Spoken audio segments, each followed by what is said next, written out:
பஹல்காம் தாக்குதல் ஆபரேஷன் சிந்தூர் குறித்து இன்று இரண்டாவது நாளாக பார்லிமென்டில் விவாதம் நடைபெறவுள்ளது. இன்றைய விவாதத்தின் போது பிரதமர் மோடி உரையாற்றவுள்ளார்.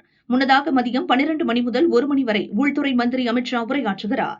ஏமன் நாட்டு சிறையில் அடைக்கப்பட்டுள்ள கேரள நர்ஸ் நிமிஷா பிரியாவின் மரண தண்டனை ரத்து செய்யப்பட்டுள்ளதாக பேச்சுவார்த்தையில் ஈடுபட்ட முஸ்லிம் மதகுரு காந்தபுரம் அபுபக்கர் முசலியார் தெரிவித்துள்ளார்.